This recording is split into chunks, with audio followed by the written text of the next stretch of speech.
আসসালামু আলাইকুম রহমতুল্লাহি ওয়া বারাকাতুহু। প্রিয় ভাই ও বোনেরা, আমি আপনাদের সামনে এমন একটি নকশা নিয়ে হাজির হয়েছি, যে নকশাটির দ্বারাতে আপনারা 3 ঘন্টার ভিতরেই যে কোনো মানুষকে আপনাদের কাছে আনতে পারবেন। তবে নকশাটা লেখার আগে একটি কলম লাগবে।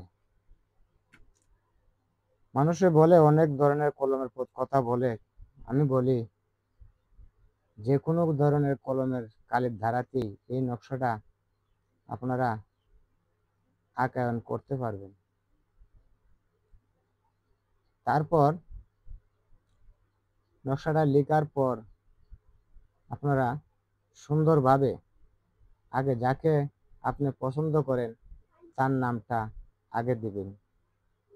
দ্বিতীয়তে আপনার মায়ের নাম অথচ বাবার নাম দিবেন।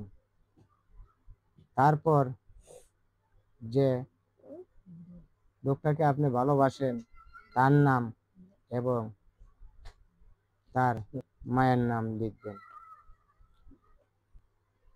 তবে নকশাটি আঁকার সময় নীরব একটা স্থান বেছে নেবেন। লিখে ওই তাবিজটি একটি